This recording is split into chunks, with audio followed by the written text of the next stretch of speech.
We appreciate everybody joining. My name is David Rizzo. I am the Chief Operating Officer, co-lead the Land to Market program with Chris Kirsten. Today, you guys are experiencing our first Eat It, Wear It, Regenerative video series with Robby Sansom from Force of Nature Meats. Just a quick housekeeping piece here. I just want to mention that everybody is on mute. Just to prevent background noise, we have this recording so you'll be able to reference it later. If questions arise throughout the conversation, please try to use the Q&A function that's listed down at the bottom of your Zoom window. It'll be a lot easier for me to answer or pass questions to Chris and Robby along the way, as well as it'll catalog those for when we share out the video, you can access them. If you use the chat function, we lose some of that visibility and shareability, so recommend to focus on the Q&A. And also ask on the chat function that you use it sparingly, just to prevent distractions from any of the participants, but I'll be monitoring both along the way, either way. So I'm happy to introduce you guys to Chris Kirsten, our Chief Commercial Officer at the Land to Market, and Robby Sansom, the CEO of Force of Nature Meats. Kick it off, guys. Cool. Well, the reason we want to host these webinars is really twofold, and I think we've got and I think even the participants, it shows we've got people coming from multiple sectors and their own needs and objectives. But we've got brands, and we've got folks that are leading these brands that are really wanting to understand what regenerative sourcing looks like, and is it doable for their use case. And so we thought talking to the brands that are already doing it is a great way to kind of dive into a case study, and you can see where the analogies abound with your own industry. And then the other is going to be consumers, and just more and more consumers are really wanting to align around shared values. I think this really is becoming the age of shared values, and being able to vote with their dollar, specifically when it comes to environmental impact, is a huge part of that. And so I think that's the other aspect of that. So we'll kind of be pivoting between talking to those two audiences. The third one we might drop in and out of is going to be that producer demographic. So we may have some ranchers on that are looking, how does this work for me? What does it look like to build a direct relationship with a brand? So some of that will be talking about that. But as you probably gathered, the whole point of this is to talk about this notion of regenerative agriculture. That is the kind of the buzzword of the day. And I think it means a lot of things to a lot of different people. But for us, it's about getting positive environmental outcomes. It's about healing the land. It's about regenerating the land. There are a lot of other elevated claims out there, whether that be what the animals eat, like a grass-fed protocol, or how workers are treated, like a B Corp or a fair trade would address, what prohibited chemicals used, like organic or non-GMO. But there really wasn't a voice for the land in the marketplace. And that's what our program of Land to Market is trying to address, is really be that environmental outcomes. And that means to get an outcome, we really have to measure. And so in our minds, regenerative is synonymous with measurement, that we're actually going out on the ground and taking measurements. So that should frame up a little bit of our discussion. Robby's one of our oldest, dearest friends. We've been working with him a long time. I think more of that story and texture will come out as we continue this discussion. These are designed to be kind of a fireside chat, or whatever you want to call it, but it's really a dialogue. I think we'll go for the first 30, 40 minutes. We'll see where the conversation takes us, and then open it up to Q&A for you guys to be able to dialogue with us as well. But to kick it off, Robby, how about you tell us a little bit about yourself and your journey and how you've got here? Awesome, sure thing. Well, thanks, David. Thanks, Chris. Appreciate all you guys do, and everybody over at the Savory Institute. I see Danielle on, and some other great friends. Hopefully soon we'll all be able to get back in the same room together and hug and high five over the progress of regenerative agriculture. But yeah, so my story and journey, to try to shorten it to as concise a version as our audience's attention span would permit. myself, along with previously Epic Provisions and now Force of Nature Meats, is relationship with you guys goes back, what now, Chris? Over 7 years, probably. Yeah, we're creeping up on a decade for sure. And you know, it was exciting journey for us to be, you know, going down the rabbit hole into where healthy food comes from, and, you know, first focusing on and targeting that, you know, animal protein and animal foods are amongst, if not the healthiest foods on the planet. But there's variants of those, and where do those healthy animals come from? You know, they come from healthy lands. Where do healthy lands come from? They come from healthy soils.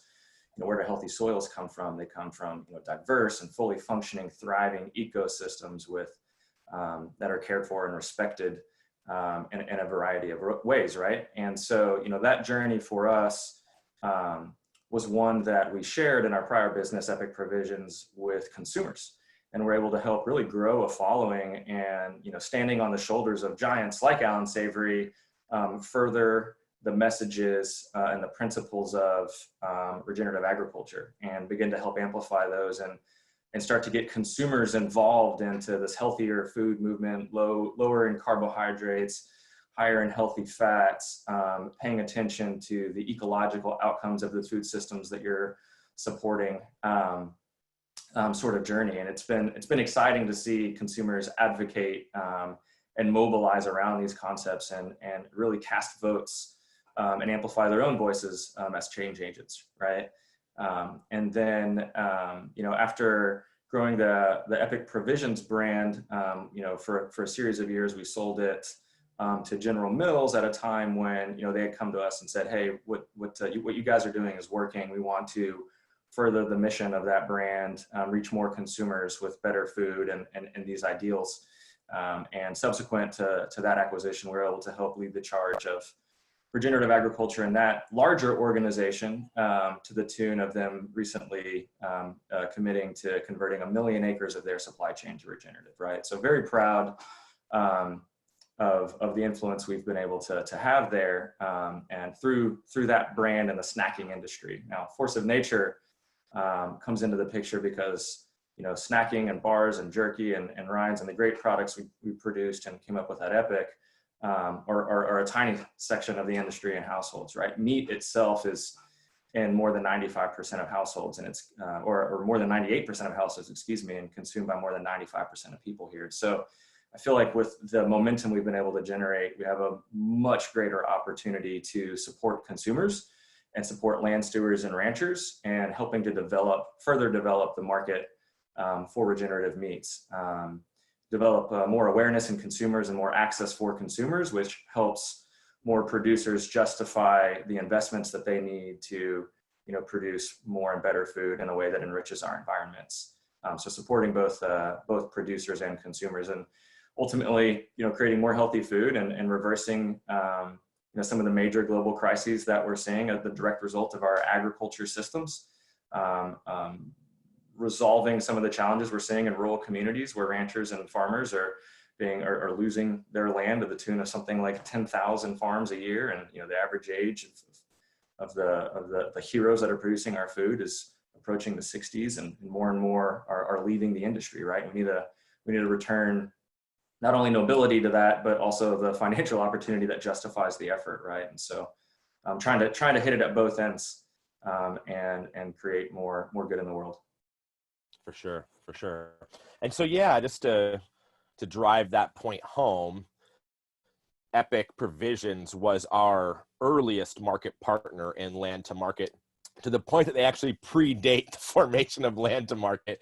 A lot of these conversations were with Robby's partners, Katie and Taylor and Robby, all together, and saying, how do we take these concepts to the marketplace? That we're healing land, we're already doing measurement around it. We then further developed the ecological outcome verification tool, which we talked about in our last webinar, of adding in some empirical values to that. How do we then take that to the consumer and align with them on their values? And so Robby's been instrumental from the very beginning. Anything you want to add on that, just in terms of like those early days at Epic, or how that's moved to Rome or Force of Nature? before we dive in a little deeper? Oh, maybe just that it's exciting to see the traction that we're generating, right? I mean, from this sort of ambitious ideal nearly a decade ago of, hey, what if we could help really give the consumers a simple seal and program where they would know definitively, if I support this brand, I'm supporting positive outcomes on the land that are, empirically and as well as anecdotally validated. And to take that from an idea to, years and years and years and years of funding and development to get to the point where it launches. And then now what you guys are doing, and the whole team over there of guys and gals helping to advance and the program and get to the point where you were even sharing with me recently that the regenerative movement is understood and being adopted by more consumers than any other food movement, like organic or natural, those things that predate it, grass-fed, et cetera. So no doubt, that's related to the efforts that you guys have had, and really proud to see that and encouraged by it. Well, thank you. Yeah, it is a super exciting times. Definitely seeing huge uptick in understanding and engagement. But let's dive into the meat of it. So what is Force of Nature Meats? Tell us about this new brand that you guys have started, what you guys are selling, and kind of how it's different from others in the category. Yeah, so I'd say the Force of Nature, again, we're working on the acceleration of regenerative supply networks. We want to create more regenerative food or byproducts of food, like wool and others, and the things that you all are also working on, right?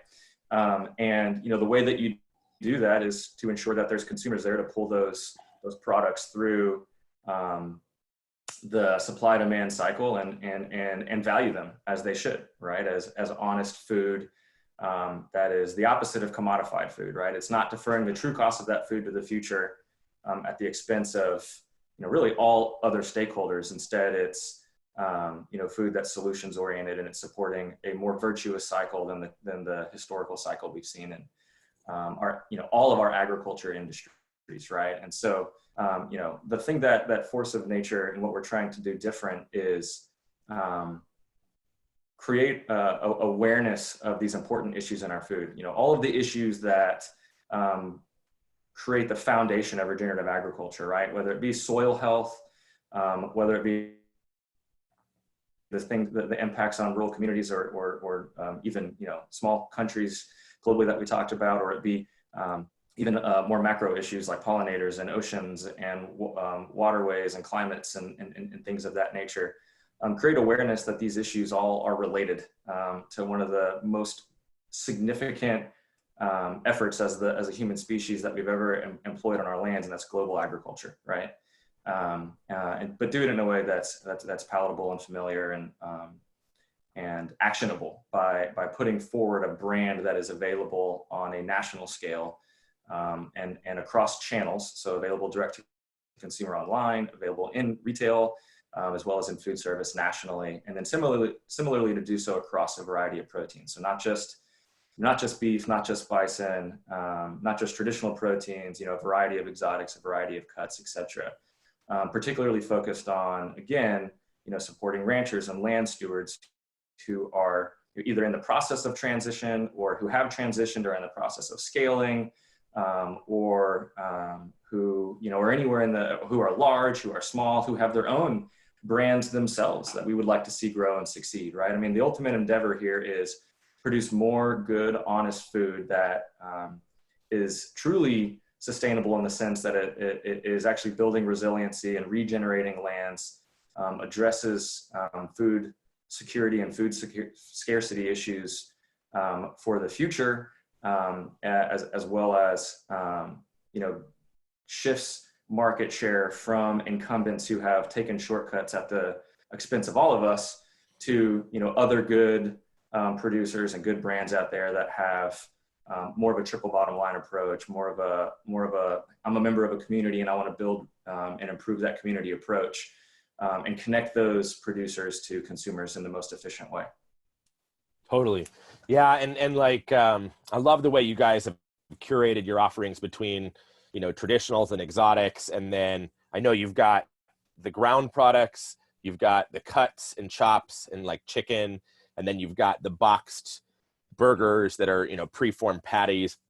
I think I was most excited about the Ancestral Blend. So coming from kind of a Weston Price background, the notion of mixing in nutrient dense organ meats into a, you know, traditional, you know, like beef grind, is something people were always having to figure out how to do on their own. Nobody was selling that. There was no convenient option for that in the marketplace. And so to see you guys lean into niches like that and see that there's a growing demand for some of these new things, I just think is so awesome. And it's really, again, taking that connection of shared values to the next level.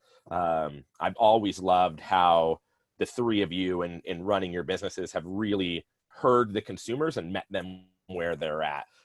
So that one for me has always stuck out for me, because that was one that we do with our kids, is we mix in some organ meats with our ground burgers and things like that, just to be able to get some more nutrient density in there and kind of hide that product in a way that they're not going to find adverse. So I think it's awesome that you guys are doing stuff like that. And then talk a little bit about some of the exotics you've got going on top of that. You've got some other cool stuff in addition to kind of beef, pork, and, you know, the traditional meats that we see in the grocery store.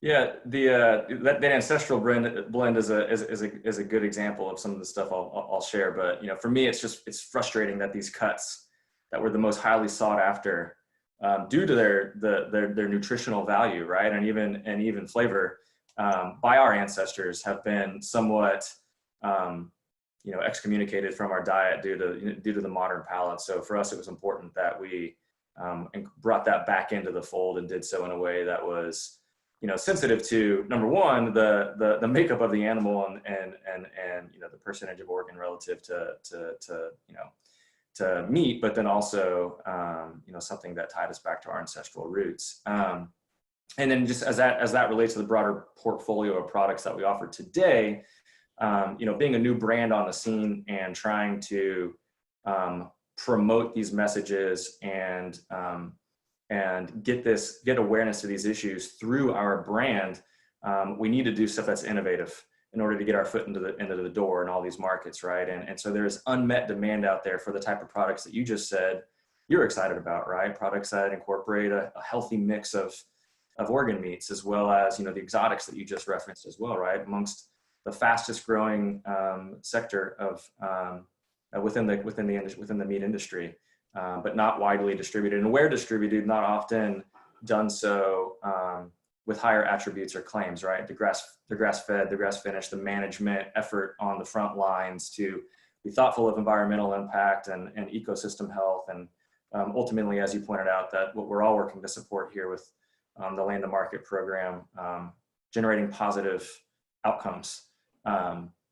So we tried to focus, one, how do we get our foot in the door and do things that are unique and innovative to the category, and two, you know, do so with items that consumers would be excited about and would help us expand our efforts into other more traditional proteins that we also offer, and, you know, beef and pork and so on. Some of the other exotics that we offer, as you mentioned, you know, bison, I think, being sadly labeled as exotic, but truly, you know, one of the keystone, you know, the ruminant that helped build the fertility that we're all relying on right now, particularly in North America. I think, you know, returning that to its land and helping folks who I see some on this call, Sean, with Honest Bison as an example, seeing folks, you know, helping them in their efforts and their endeavors by growing the supply and growing the market and growing consumer appreciation for one of the healthiest and most important, one of the healthiest meats out there, but one of the most important animals for our continent. And similarly, working with producers around the country and around the world, doing so in other areas as well. Elk and venison are some other exotics that we have that are exciting for certain communities here in the States. Really proud, we just released a blog post about our wild boar and why we're offering wild boar as a product, and what the ecological implications are there, and how that's another solutions-oriented product. So trying to, you know, again, help us build the scale to get to the point where we can help producers of all kinds and do so in a way that's serving consumers where there's opportunity to provide them stuff that they've been lacking for too long. Yeah. Yeah. And that wild boar piece is super exciting for people that aren't aware. Epic did it, and now Force of Nature is doing it. That's the first and only wild product that is USDA certified to where it's legal to sell in the US. And you guys have been instrumental in making that happen. And then bison brings up such an interesting point because it's such a challenging protein from a consumer expectation standpoint. I think you guys are trying to take that product into grass-fed and regenerative at mass. The challenge there is I think most consumers think bison that they buy at the grocery store is already grass-fed, and so that half that challenge is already met because we think of it as a native grazer, and that's a whole other discussion. That's a whole other 40-minute talk. That the type of animal to heal lands is less important. It's more the fact that it's a ruminant and that it's managed correctly. But bison are nonetheless an incredible animal, and people just kind of assume that because they came from this landscape that they're grass-fed. What would you say to somebody that had that assumption? Yeah, I mean, I think there's no doubt that that particular industry has been given a free pass in some sense due to some misunderstandings and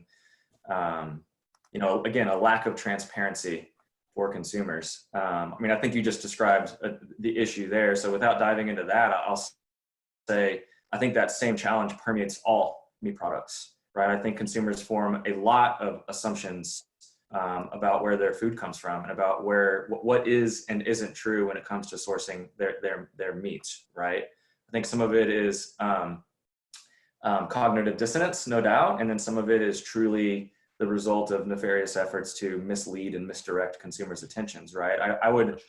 I suspect, and I think I'm seeing this validated in our own efforts, that consumers already desire and already support or intend to meat that stands for higher welfare standards, meat that stands for higher health for consumer standards, meat that stands for better for the environment or ecological outcomes. They're just simply being misled by savvy marketing, the result of decades of effort and billions of dollars to continue to get them to do that. You look at something as simple as a vegetarian fed diet as a marketing claim for the monogastric poultry or pork, right? That's a heralded claim. Consumers see that and they say, hey, this is really good stuff. It's vegetarian fed pork and chicken. And they don't realize that should actually be the opposite. That's marketing spin. It should be truly a red flag that says, oh wow, this product lived in an synthetic environment that was entirely controlled by human engineers, fed food that it didn't evolve to eat, that is probably arguably cruel in many respects from a health standpoint. And now I'm being told that is something that I should be excited about and direct my efforts and purchasing behaviors toward, right? I mean, that's a bold-faced lie. It's a slap in the face. How insulting to consumers but that's just an easy example of the reality, right? Along with the natural claim that graces most of the bison in the industry, as you noted, but so does natural grace most of the poultry and pork and beef that exists in the world. The vast majority is coming from these synthetic environments, right? And so I think it's those realizations, regardless of which animal it's coming from, that we're trying to create awareness that in agriculture we need to create more transparency, create more awareness, and again engage and mobilize consumers to the point where they can actually have the opportunity to create those demand signals and vote for better food that they're already trying to, but they're being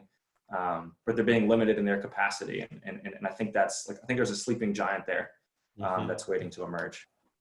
Yeah, whenever I see examples of destructive industries or industries where their market is shrinking because consumers have lost appeal to that, I'm reminded of for any Mad Men fans, early, it's like when in the first few seasons of Mad Men, there's this example where, you know, Don Draper is working with the tobacco industry, and they've had some of these exposés about how tobacco is harmful and shouldn't be consumed. And the brand wants to take it on and create, kind of an argument. And Don Draper says, no, we need to create a smokescreen. Tell me about how your tobacco is made. And this is like the first thing they say is like, okay, well, we toast it. And he goes, that's it. It's toasted. And now we're going to create this new claim that your brand's tobacco is toasted. And the guy's like, everybody's brand is toasted. And he goes, we don't care. We're creating a campaign around it's toasted. And so for anyone who's seen that, what Robby's just talking about, anytime that kind of comes up of creating that smoke screen, I don't know why, I always think of that scene. But you guys have built Regenerative into your core DNA. And I think so much of it is about who you are as people. And that's coming out here in this discussion of how deep you guys are down in that journey. But tell me what it's like from now multiple startups, but more on force of nature. What does it look like to bake that in from the beginning? And how is that perceived by retailers and investors? And what does that mean to really take it to that next level and really be tip of the spear and be a leader in that space? It means we have the hard job of trying to overcome hurdles and push rocks up hills and kick doors open that have historically been closed, right? And are doing it in, we're facing it at every step of the chain, right? It's, helping, whether it be, sourcing at the ground level, or whether it be through distribution or getting into retail, or with messaging, that is directed at consumers, and, multiply that times the various products and proteins that we offer, and through the various channels that we're doing it, right? There is antiquated conventional thinking, and as you noted, smoke screens that permeate all of those things and make the challenge greater than it should be.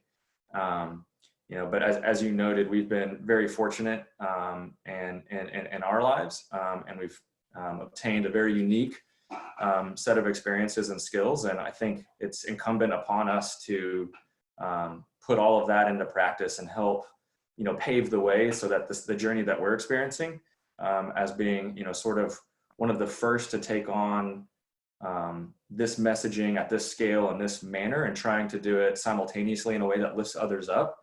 Hopefully it means that the path behind us is smoother and easier to sail for those that are also doing it right. And hopefully that our direct efforts, whether it's the folks we're working with or through consumers, or the indirect efforts, again, creates a bigger pie for Regenerative, and really puts the large incumbents on notice that the change is inevitable, that consumers want something better, that the system can only support. If you wish to be around in the future, you need to support a system that will provide for that future. And that's the challenge that we knew we'd be taking on, and we did so, with the intention that, whether this works for us or not, we want to at least pave the way for others, if nothing else. Fortunately, it seems to be working, and consumers seem to be reacting just as we thought, right? Stepping up to the plate and helping to build that market, and helping to justify, the continued and increased production of regenerative items, right? And I think want to be honest and transparent here too. I'm not perfect. Force of nature is not perfect. None of our partners up or downstream are perfect, right? But really, it's about mindset, right? It's about where are we today? How do we not race to some minimum standard that we dig our heels into, but instead have a mindset of continuous improvement, raising the bar every year, recognizing that what we think represents perfection today will not be the highest level obtainable tomorrow.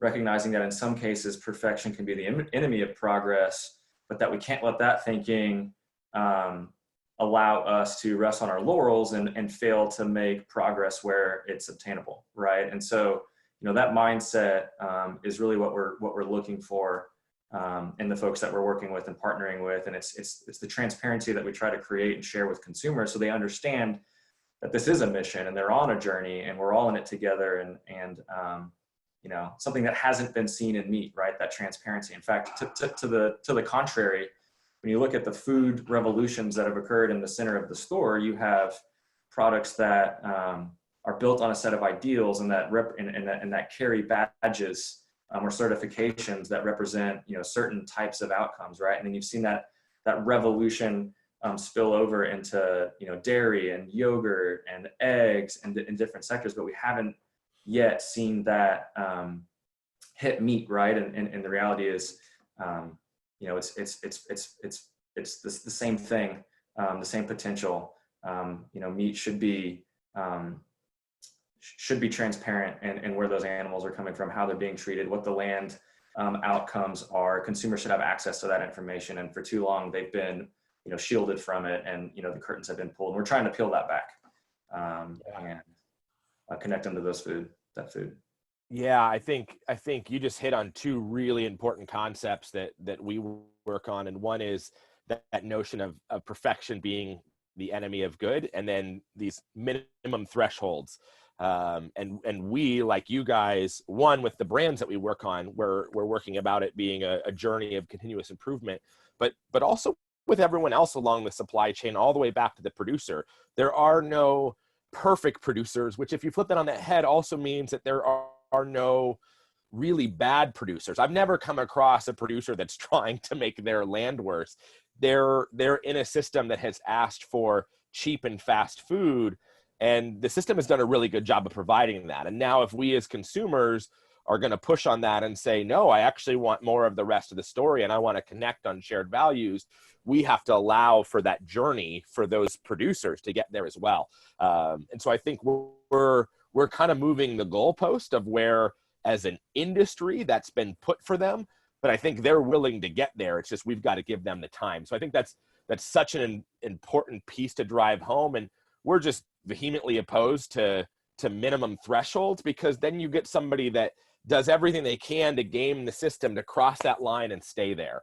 And really, if this is about addressing the world's biggest problems, if we're going to tackle climate change and world hunger and water insecurity and struggling rural economies, and we all agree that the soil is a huge solution to these worldwide global ills, these massive challenges that are threatening civilization, we're not going to do that without the farmer continuing to make improvement along the way.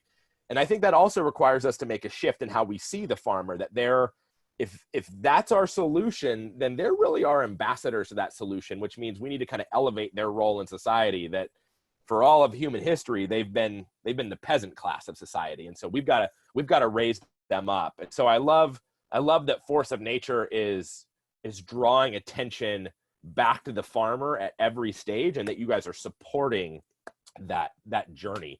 That's one of my favorite things about working with you guys.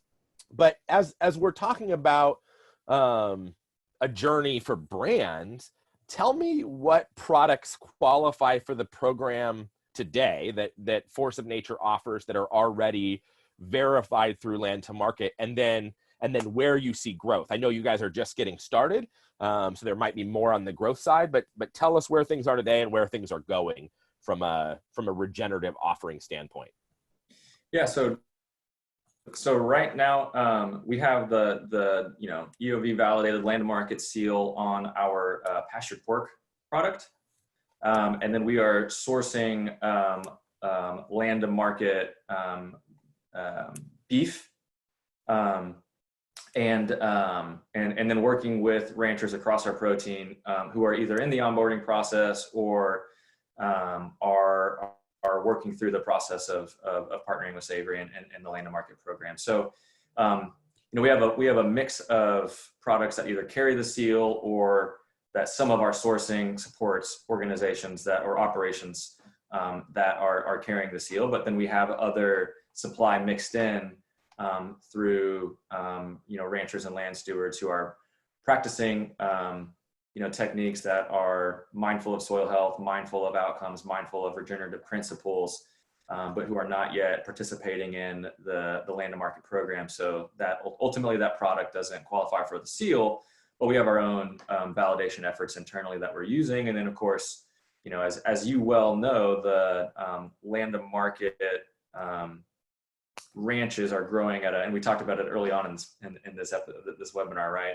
The rate of growth and the amount of acreage and the amount of product coming off of those farms and ranches is expanding. So we certainly hope to be able to get to the point where we're helping the organizations that we're already sourcing from become land to market certified, or beginning to work with more land, you know, already certified land to market operations, and helping them scale, which we're doing. We're working on both fronts.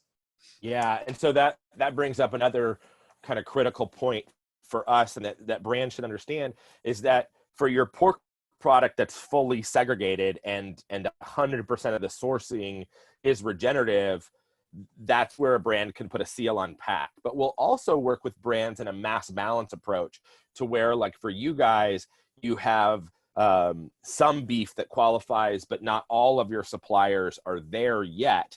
Then we can work on a mass balance approach to where we can talk about percentages. So whether that's internal on like a CSR report, or whether you want to make that external and make that claim that says X percentage of our beef qualifies. It's not a seal on pack, but brands, we will help them in their supporting collateral tell that story of where they are and where they want to go. Segregated product is eligible for the seal, and it can go forward with that. But what I really wanted to drive home there is, I love what you guys are doing in terms of sending the signals to the marketplace that allowing farmers to go on that journey. So while it's a small number of products that jump through the hoops right now, you're creating that pull through to say there is demand for this, and we're going to work with our suppliers to get there. And I think that's such a cool approach, and it's really a long game approach. I think is awesome. And with that scale as well, you know, we can begin to kind of segment some of those products down the road and so on, as certainly as totally you know, through different channels and so on. Obviously, we're still a startup. We have a long way to go, and there's only so many things we can take on at once. You know, the key thing for us again goes back to working with folks on the land that have the right mindset and are engaged in the right practices and fundamentals of regenerative agriculture. And working to create, you know, opportunity for them. And then again, like you said, awareness and access for consumers. And then, you know, simultaneously try to bring in, you know, land to market EOV type products as well, working with you guys to do that. Sure. All right. I've got 3 more questions I'm dying to ask you, and let's try to lightning round these, Robby, and get them in like in the next 3 to 4 minutes, and then we'll open it up to questions. This one I know we could do a whole entire webinar on, but tell me a little bit about meat alternatives and what your feeling is around that. Is it the solution to all of humanity's problems? Leading question. Telling me to do a lightning round on that one. I'm just going to say that it's unhealthy. It's the most heavily processed food in history. It's unnatural. It's synthetic. And it relies on, you know, the same deceptive marketing tactics that have fooled consumers for generations to try and further their effort to create intellectual property and sell it around the world. And then separately, I would say, you know, that it's a key concept that I think is central to regenerative as a whole, is to stop having this silly conversation about plant-based versus animal-based. There's no such thing. Nowhere in nature is there a plant-based system in a healthy ecosystem. Nowhere is there an animal-based system in a healthy ecosystem. It's just healthy ecosystems with plants and animals functioning in harmony and balance, right? Performing their key ecosystem services and living the evolutionary lives that they were designed or, you know, symbiotically evolved to exhibit, right? And so kind of I would want to dispel the myth of plant-based is better than animal-based, right? If it's a monoculture-based system, it is unhealthy, and we need to stop giving this concept of plant-based a free pass. And what the chemical industrial agriculture systems that, whether it be Impossible or Beyond or these other organizations are relying on, actually perpetuate at a massive scale the very problems that are putting us in the challenge situation that we are as a species. And we need to be reversing that to where all of our food are coming out of healthy ecosystems, whether they be plants or animals. Yeah.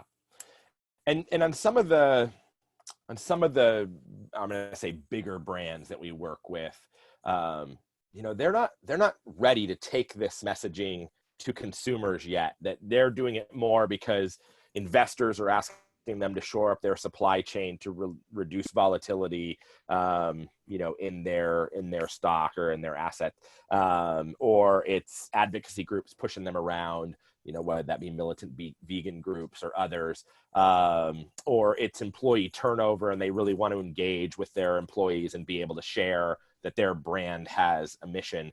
But some brands really scratch their head around the notion of taking it to the consumer. So you guys have done that from the very beginning. And like I've said, you've really found those demographics that align with this and help scale those demographics. How do you see the consumer benefiting from a product like yours?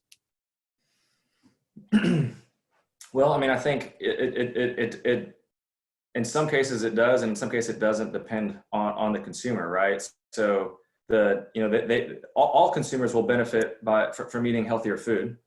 All consumers will benefit from supporting systems that improve the environment that we all require to live healthy lives, and all consumers will benefit from ensuring that there is healthy food available for us in the future.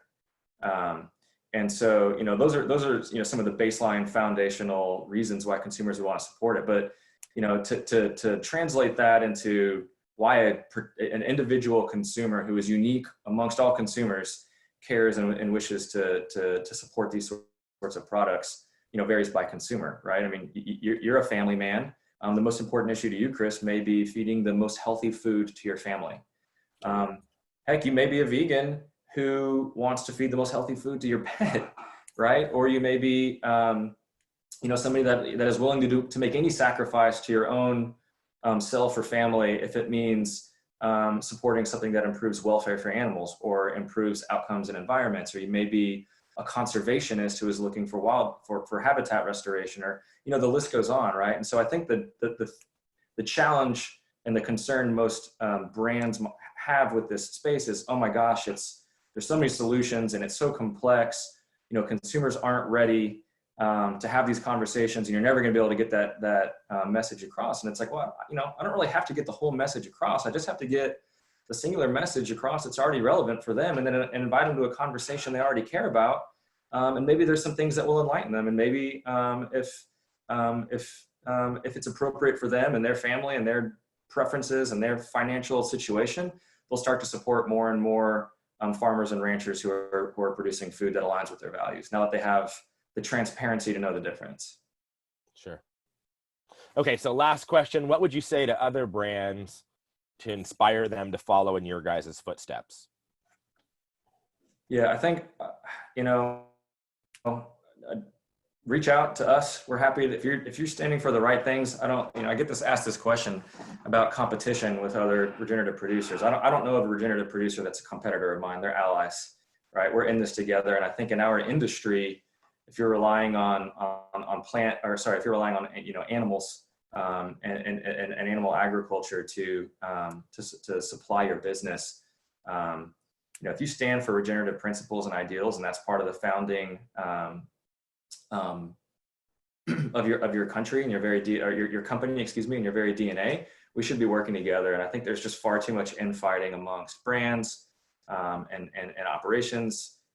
Where the reality is we agree on probably 90 to 98% of stuff. We need to be locking in arms and trying to work together to take on some of the incumbency, whether it be the large meat industry that for too long has taken advantage of all of us, or whether it be these new false prophets and the meat alternatives that are coming on, doing the exact same thing, perpetuating the exact same systems that the incumbents have been promoting for decades, right? So So work together, and then also do the hard job of creating transparency and owning up where you're not perfect, and proudly sharing where you've made progress, and engage the consumer in that journey. I see a lot of brands out there whose entire premise revolves around a marketing thesis on how can I sell and mass market ideals, and I see no backing up of those communications. Right? It seems very hollow.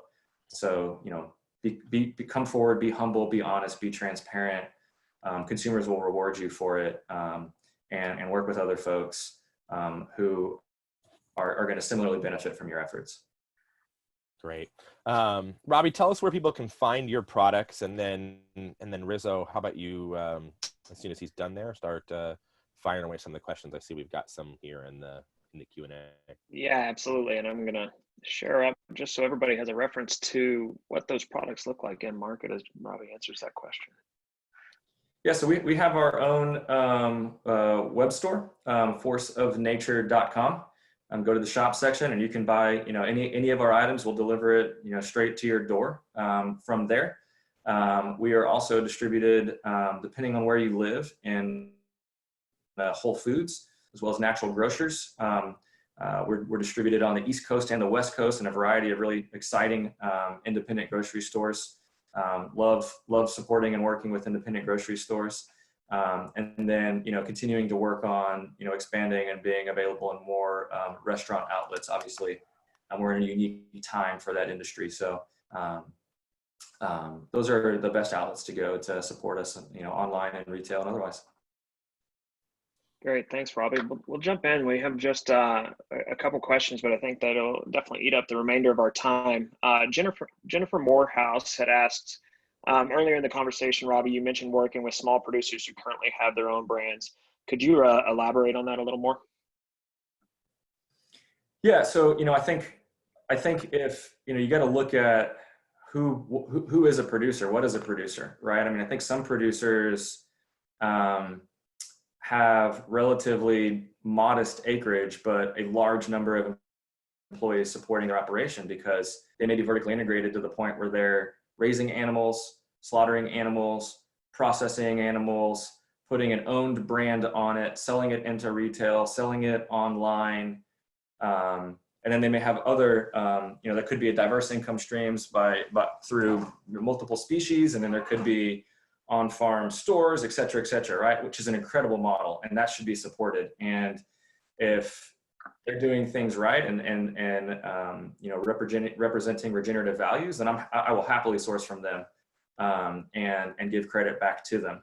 But not everybody can do that, and more people should do that, but not everybody can, right? You have other folks that maybe just raise animals and have their own brands and are looking for to diversify their revenue streams and to work with an outlet that will help them scale both their own brand as well as their own operation, or vice versa. Happy to work with them, right?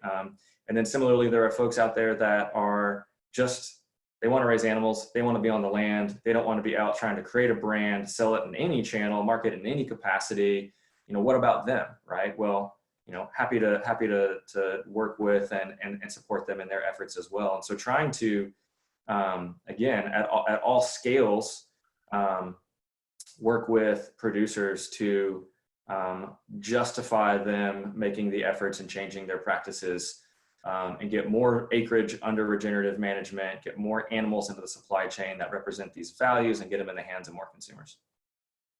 And just to tag on to that, some of the work that we're doing at Land to Market is about creating a whole animal utility proposition. So whether you're a small producer and you're selling at your local farmer's market or in your own farm store, as Robby mentioned, maybe you're long on grind. You have certain cuts that don't get moved. You put them into a grind package, or you've got excess trim that you don't move.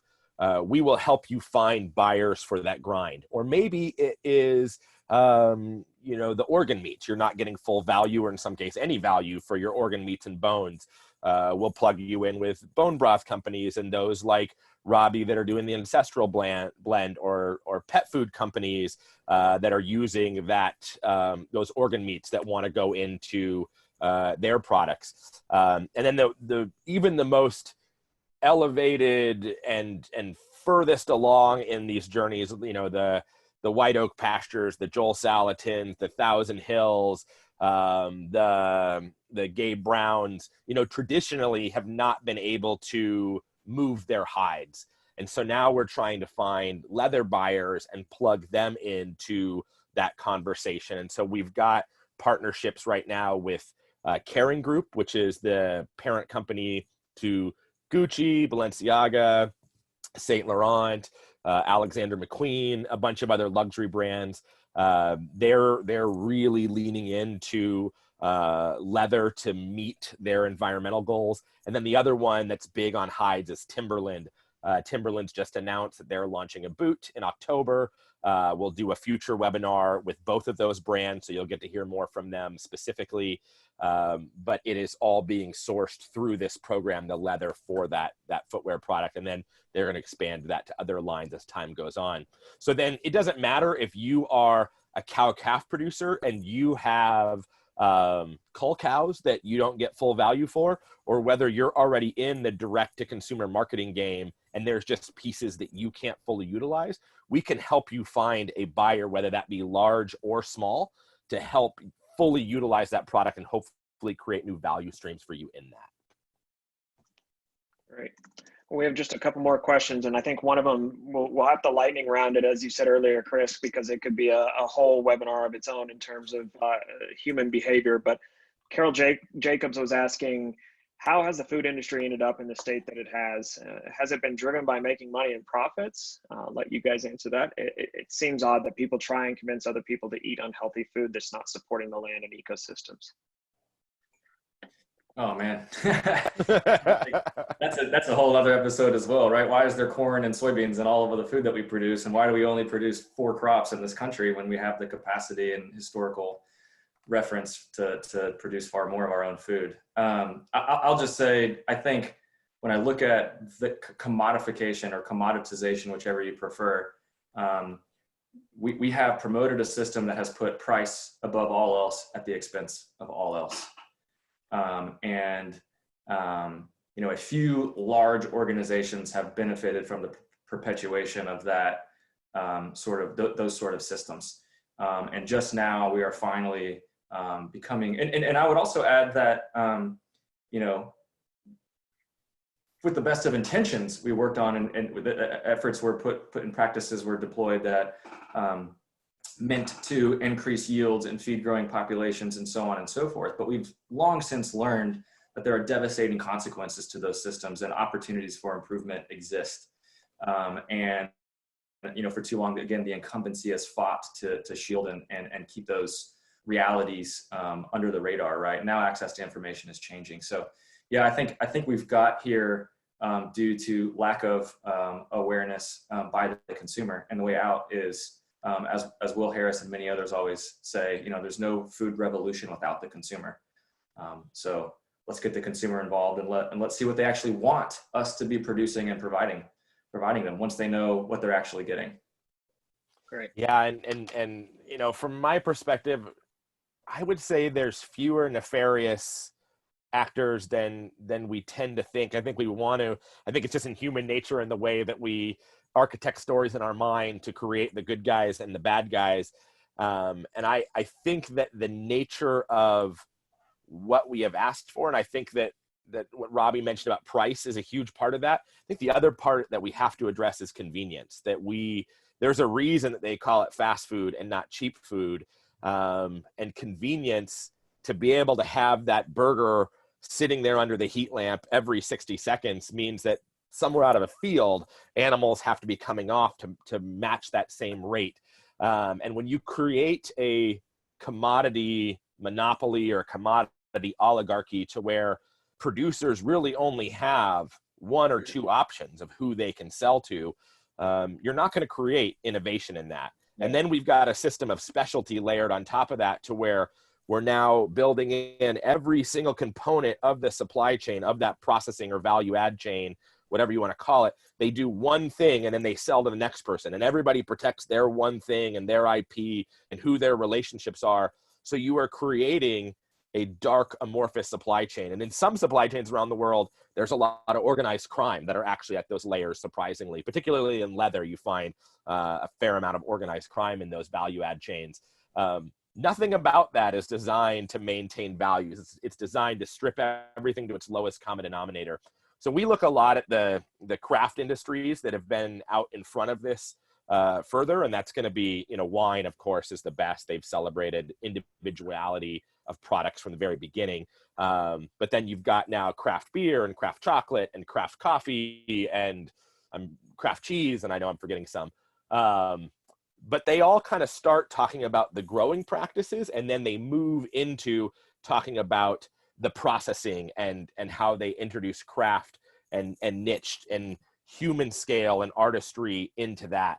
So I think we've got to disrupt the system as it currently stands. And I think we could spend a lot of time blowing it up, or we could spend a lot of time just providing something more relevant, and really just creating a whole new paradigm that people adopt into. And I think that's what we're doing with these brands. And I think Force of Nature has been an incredible leader in that space. So I think that puts us at time. David and I actually have to jump. I'm gonna allow you guys one quick more question. Sean from Honest Bison is gonna actually jump on and ask you guys a quick question. Okay. Sean, go ahead.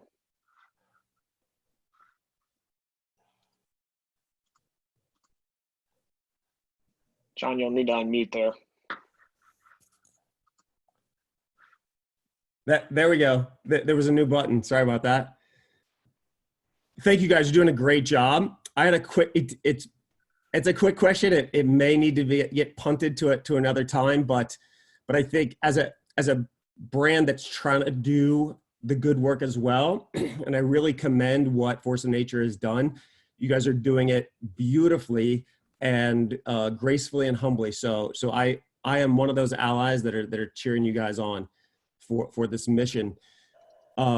So one of the challenges is, and I don't know if the scope of this webinar is the place, but the question is, how do you pay a premium for ranchers that are land to market, have the verification, because it does cost money more money than what they're doing?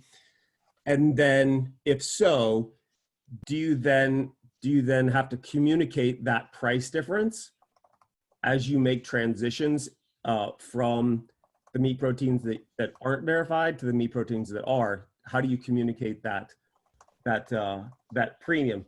And then just to give you the context, I'm working on the same thing. It's communicating to customer like, hey, what was it regenerative before you had verification? Because it's a little price more. So as a broad stroke, I'd love to know Force of Nature's approach when incentivizing the ranchers, and then if anything, how do you communicate to the consumer? I can dive in there first, Sean, just really quickly and give you our global view on that. And then I think it'd be great for Robby. And I think some of this we'll have to punt to a future conversation. We're going to do these webinars every couple of weeks.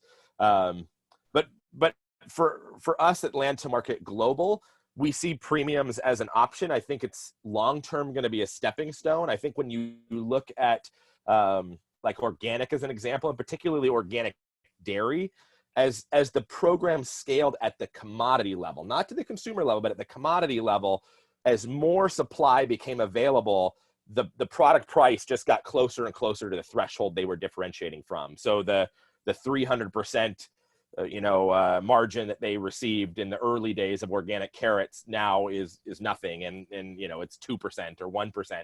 And on dairy, it's actually crossed the line to where there is not even a differentiable premium paid for organic these days because there's so much of it available. And dairy has some other challenges that are causing that.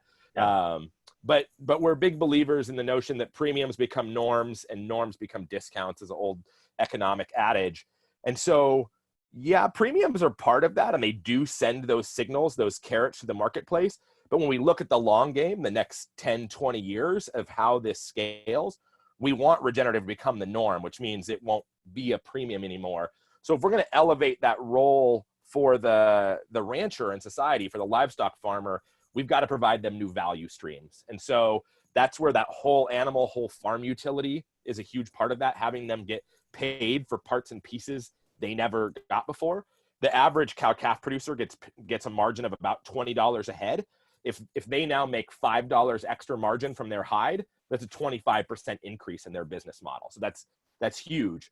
And then I think having the rancher recognized for the ecosystem services that they provide to society. So providing those solutions, all of a sudden it starts to create all sorts of stakeholders that get real financial benefit from that, particularly governments. So if you're mitigating floods and fires and you're extending your growing season, crop and drought insurance become less of an issue. Like I say, we can go deeper on this later.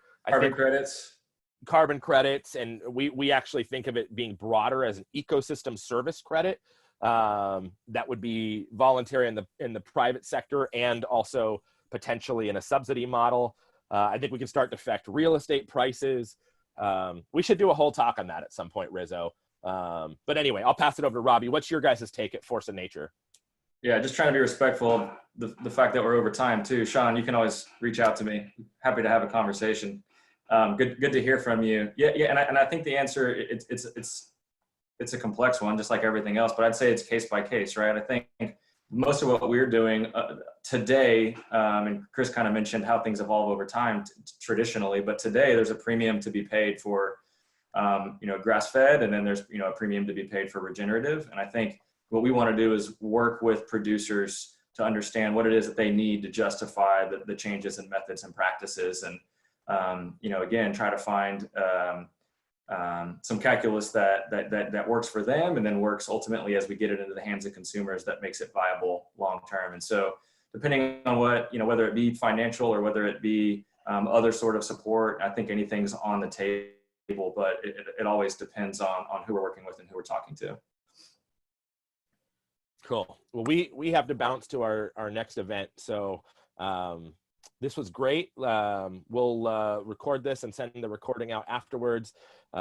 Thank you, Robby, for all that you do as a leader. Thank you for taking the time to share what you're doing with us.